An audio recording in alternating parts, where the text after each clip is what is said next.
know better. Eh bien salut à tous, c'est JC89 et aujourd'hui je vous fais encore une vidéo tuto sur ma chaîne. C'est la deuxième je pense, sur ma nouvelle chaîne. Hein. Pour savoir comment enregistrer votre bureau. Donc votre bureau ou en jeu vidéo de vos parties de BF3 ou quoi que ce soit comme jeu. Avec un programme qui est pas mal du tout. Qui existe depuis un petit moment quand même. Hein. Il s'agit de Action Mirrorless. Action Mirrorless, c'est à peu près, qui se trouve ici, c'est à peu près l'équivalent, on va dire, de Fraps, oui, on peut dire. Hein. Bon, à part qu'il est beaucoup plus fonctionnel que Fraps, il y a beaucoup plus de possibilités d'options. L'inconvénient de Fraps est qu'on ne peut pas, si on joue en Full HD, par exemple en 1920-1080, et qu'on veut enregistrer en 720p, bah on peut pas en fait. Avec Fraps, tout ce qu'on peut faire c'est half size, ce qui veut dire la moitié de la taille de l'écran. Or du 1900 par 1080, ça fait ouais, bon voilà quoi, ça fait du 900 par 500, donc c'est loin d'être de l'HD Ready, donc du 720p. Donc voilà, c'est un peu le gros inconvénient de Fraps. Et son deuxième gros inconvénient, c'est que de 1 il est super gourmand en processeur. Bon, vous voyez bien ici, Action Mirrorless le fait quand même travailler, mon processeur. Mais Fraps le fait travailler un peu plus, ou même si c'est similaire, c'est pas ça surtout le problème. Le gros problème de Fraps, c'est qu'il enregistre en brut directement sur votre disque dur. Et là, ça fait de gros problèmes parce que, vous voyez, mon disque dur ici, il travaille presque pas. Voire pas du tout, parce qu'il y a aussi, je suis en upload ici, donc c'est pour ça que vous voyez le disque dur un peu travailler. Et Fraps, le gros problème, c'est que votre disque dur travaille à du 10, même voire plus MO à la seconde, et votre disque dur il sature, alors qu'il doit enregistrer en plus, enfin qu'il doit utiliser le disque dur en plus pour charger le jeu vidéo ou autre quoi. Hein. Maintenant, on peut pallier à ce problème en ayant un deuxième disque dur ou en enregistrant sur un disque dur externe. Mais bon, voilà quoi, c'est un peu gênant. Et puis, ça ralentit quand même un peu plus l'ordinateur quoi. Hein. Donc l'alternative, c'est Action Mirrorless, donc qui est ici, avec beaucoup plus d'options, vous allez le voir. Donc ici, on est dans l'interface du programme. J'ai la possibilité d'enregistrer les sons système. Enregistrer l'enregistrement du son sur plusieurs canaux, ok. Le microphone, toujours enregistré, donc c'est ce que j'utilise actuellement. On voit que je suis en train d'enregistrer, vous voyez Rec ici. Et il y a plusieurs options, soit on choisit ici, c'est pour un enregistrement du bureau. Et il nous indiquera ici, vous le voyez, la fenêtre avec les FPS. Il n'est pas apparent dans le jeu. Hein. Il est apparent, mais pas pendant que vous enregistrez. Ça, vous savez le choisir dans les options. Ici, normalement, vous allez le voir, donc il sera là. Donc voilà. Maintenant, si vous voulez enregistrer une zone, donc si j'aurais voulu enregistrer rien que la fenêtre ici, j'aurais pu en sélectionnant ici. Donc ça se présente à peu près de la même manière. C'est un encadré. Juste en dessous, il y a le bouton Rec rouge. On appuie dessus et c'est bon. Et on a enfin jeu et application en DirectX et OpenGL. Donc quand on est in-game en jeu, on appuie ici. Il n'y aura pas ça qui va apparaître. Vous voyez, la petite fenêtre des FPS va pas apparaître, mais elle apparaîtra une fois que vous lancerez votre jeu vidéo ou autre. Là, elle va apparaître. Elle sera en bleu, et une fois que vous aurez appuyé sur votre touche raccourci, ici moi c'est F9, il va se mettre automatiquement en rouge pour vous signaler qu'il est en train d'enregistrer. Si vous voyez qu'à un moment ou un autre il revient en bleu, c'est qu'il a arrêté d'enregistrer. Donc réappuyez quoi. Ça peut arriver, ça dépend. Si votre carte graphique plante, ça peut arriver. Ou si vous changez la résolution dans le jeu vidéo. Donc voilà. Ça c'est pour la fenêtre principale. Ici on a les options donc de tout ce qui est... On peut également enregistrer des sons comme vous voyez ici. En Wave ou en je ne sais plus quoi. En MP4, audio. Donc voilà. On peut... Oui bon ça c'est une option que j'utilise jamais. Ça doit être certainement pour programmer quelque chose, je sais pas, référenciation, je sais pas ce qu'ils veulent dire exactement par là. On peut faire des captures d'écran avec une touche, ici c'est la touche F12, des captures in-game par exemple, en PNG, en BMP ou en JPEG, la totalité du bureau actif. Ou le bureau 1, bureau 2. Pourquoi il me met ça? Parce que j'ai deux écrans en fait si vous voulez. J'ai un écran à gauche, un écran à droite, donc il me propose aussi de faire une capture d'écran sur l'écran secondaire. Le bureau actif étant le bureau que vous voyez ici actuellement. Et là on a les paramètres. Les paramètres, donc voilà, ici on a le choix de la langue. Donc ce qui est bien aussi, c'est qu'il est en français, intégral. Je sais plus si Fraps, dans leur dernière version, ils étaient en français intégral, je ne sais plus. Mais je me rappelle que moi j'avais, en tout cas la version que j'ai ici, elle n'est pas totalement en français, il y a des petites parties en anglais. Ça peut être un peu gênant parfois quand on n'est pas habitué à l'anglais. Donc ici j'ai tout décoché. Bon, c'est pour vérifier les mises à jour, je m'en fous un petit peu. Elle marche très bien comme ça de toute façon. Ici, dans les paramètres d'enregistrement vidéo, moi j'ai sélectionné le normal, 0,255. En utilisant tous les cœurs du processeur, c'est conseillé. Le curseur de la souris, c'est ce que vous voyez maintenant.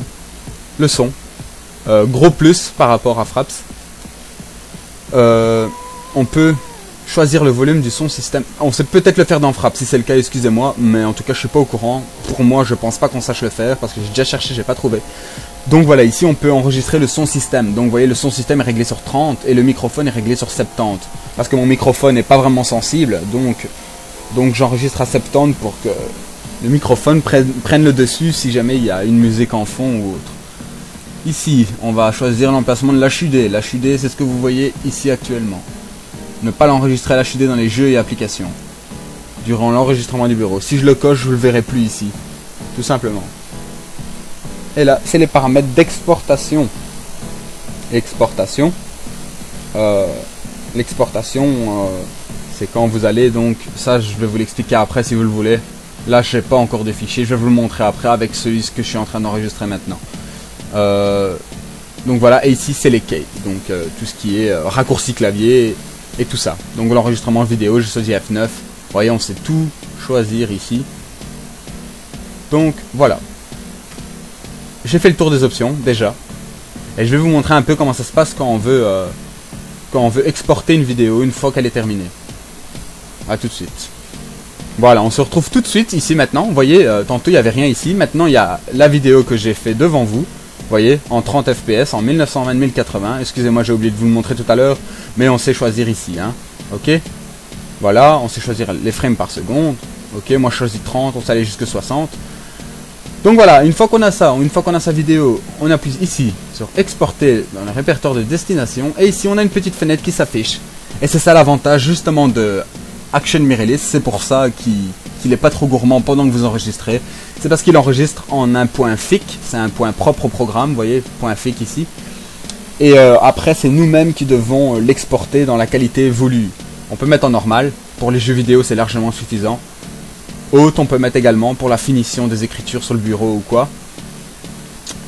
Ça prend plus de temps, hein. Et la vidéo sera plus lourde, bien sûr. Et le bitrate de la vidéo qu'on peut choisir. Moi, souvent, c'est du 16 mégas, du 16 Mbps que je laisse.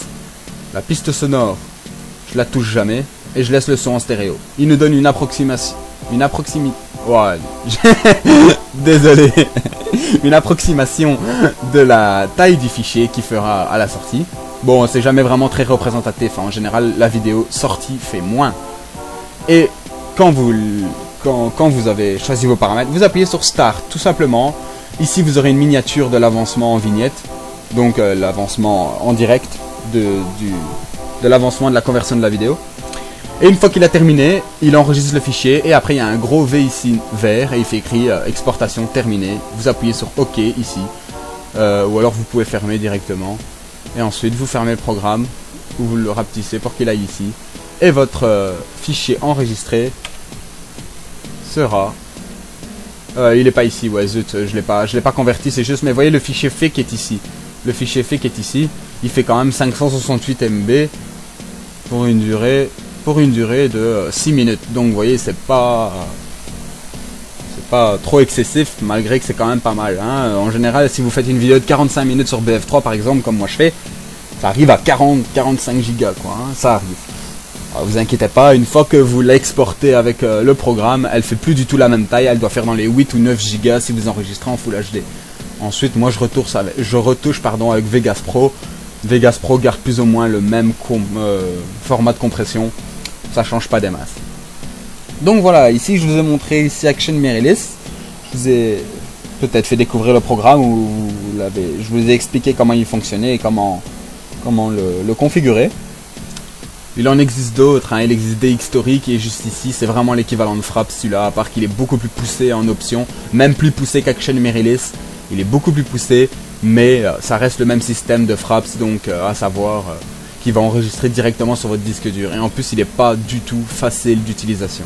Il est un peu plus compliqué, Donc voilà, il utilise des trucs supplémentaires pour l'enregistrement et pour la lecture, enfin bref, c'est un petit peu le bordel.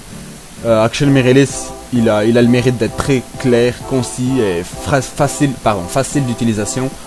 Et donc voilà, moi je vous le conseille, c'est celui-là que j'utilise tout le temps pour toutes mes vidéos. On m'a déjà demandé plusieurs fois qu'est-ce que j'utilisais.